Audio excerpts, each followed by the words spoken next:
Membres du jury, vous êtes ici aujourd'hui pour vous prononcer sur la culpabilité d'un accusé, mais cette décision ne se prend pas à la légère. Considérant que nous faisons face à une situation où la preuve matérielle est très mince, tout repose essentiellement sur la crédibilité des témoignages qui ne peuvent garantir la vérité absolue.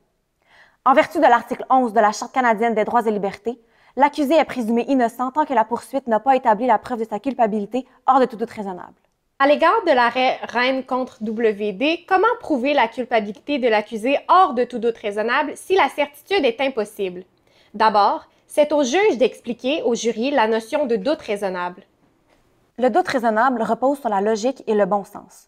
Il exclut les hypothèses imaginaires et spéculatives. Il ne peut être fondé sur la sympathie ou un préjugé. Le doute raisonnable permet de protéger l'accusé en exigeant que sa culpabilité soit prouvée avec un haut degré de certitude, soit hors de tout doute raisonnable. En tant que jury consciencieux et responsable, lorsque vous évaluerez l'ensemble de la preuve, vous devez vous poser la question suivante. Une personne raisonnable, avec les mêmes éléments de preuve, pourrait-elle douter de la culpabilité de l'accusé? 3 scénarios peuvent alors se présenter. Premièrement, si vous croyez le témoignage de l'accusé, vous devez l'acquitter. Deuxièmement, si vous ne croyez pas l'accusé, mais que vous conservez un doute raisonnable, vous devez aussi l'acquitter. Troisièmement, si vous êtes convaincu au-delà de tout doute raisonnable, alors un verdict de culpabilité doit être prononcé. En tant qu'avocat de la défense, mon rôle est de mettre en évidence les incohérences et les éléments manquants de la preuve pour semer un doute raisonnable. Mais comment atteindre un haut degré de certitude sans pourtant avoir la possibilité d'établir une certitude absolue? C'est le fardeau de la preuve hors de tout doute raisonnable qui l'explique. En droit criminel, la preuve repose sur la crédibilité des témoins et les indices qui sont présentés. Il est important de prendre en compte la cohérence globale de la preuve qui est présentée et non de rechercher la certitude absolue.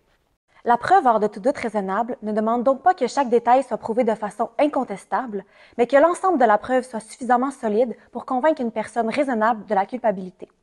En fait, la culpabilité doit devenir la seule option envisageable au regard des faits prouvés de l'affaire. Il ne s'agit donc pas de déterminer laquelle des parties est la plus crédible ou d'établir les faits avec une certitude absolue. L'enjeu est plutôt de savoir si nous sommes justifiés de croire ce qui est avancé.